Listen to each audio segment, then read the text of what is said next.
Blackcap jelly is a recipe that I'm making for my sister-in-law. Her fiance loves the blackcap jelly, and his grandmother used to make it for him, but he hasn't had it in years. So when we were able to get a hold of enough fruit to actually make this, she was super excited about it.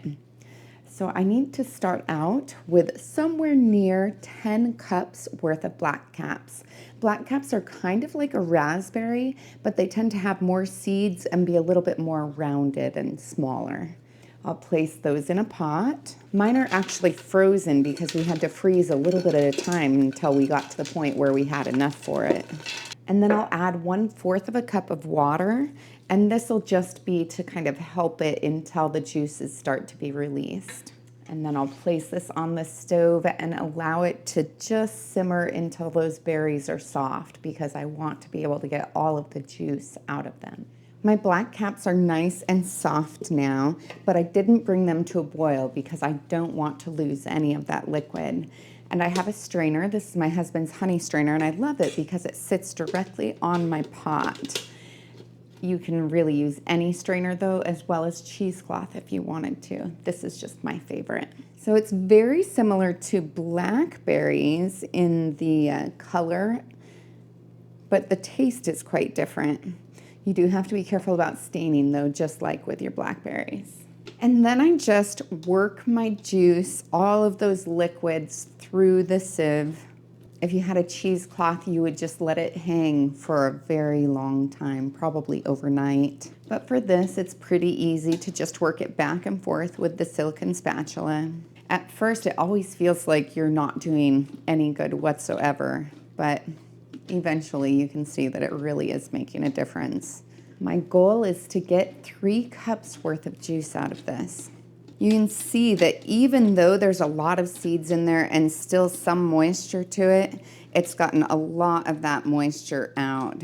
So I'm at the point where I'll set this off to the side just in case I need to work with it a little bit more, but I'm going to check to see exactly how much I have now. So at this point, there's quite a bit on the bottom, and so I make sure that I scrape all of that off because I don't want to waste any of it. Now I'll set this off to the side just in case I need more. And I have exactly 3 cups, so perfect. Now I'll place my 3 cups of juice in a pan, being careful not to splash because it does stain. And I'll add 1/4 of a cup of lemon juice, 6 tablespoons of pectin, and 1/2 teaspoon of butter. The butter just makes it so that it doesn't foam up too much. I've pre-measured 5 cups of sugar, and I'll place that off to the side of the stove. And then I'll place this on the stove and bring it to a boil. Now that it's come to a boil, I'll add my 5 cups of sugar, and then I'll stir that in and bring it back up to a boil. Now that it's come to a boil, I'll set my 1-minute timer. I'll continue to stir for the entire minute so that it doesn't burn. I'll then fill my 1/2 pint jars up to 1/4 of an inch of headspace, which is the space from the top of the food to the top of the jar. And this is a thick jelly, so I always use my spatula. It does a really good job of getting all the last little bits off, which is good because this plant has a lot of thorns on it. So if I spend the time fighting those thorns to get this jam or get this jelly, then I actually want to have it. I use a clean damp cloth to wipe off the rim of my jars so that if any jelly got on the edge, that it won't interfere with the seal. I'll then place my lids and rings on until they're fingertip tight. I'm using Superb lids today, which are actually an American-made company. They have really good quality. It feels thicker than the other lids that I've used before. And what I really like about it is this blue squishy seal. I feel like it does a much better job grabbing onto my jars. I've had very good rates of sealing with these, and so far haven't had any unseal. In fact, it's supposed to maintain a seal for up to 36 months. Which if you compare that to the average lids, it's more like 18 months for those. And then in addition, it has this anti-corrosion coating on it, which I really like because I store mine in my root cellar. And it's a little humid down there. I have both a link and a 20% coupon code in the description below.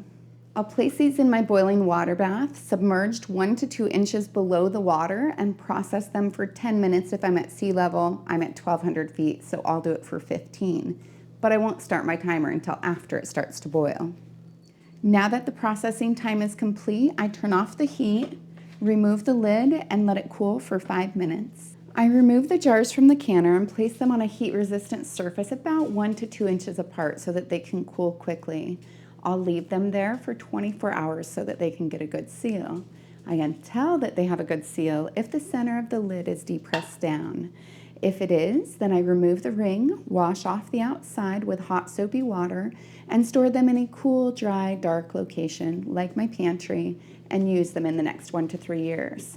If for any reason any of them didn't seal, I would place them in the refrigerator and use them right away. It has a nice thick texture.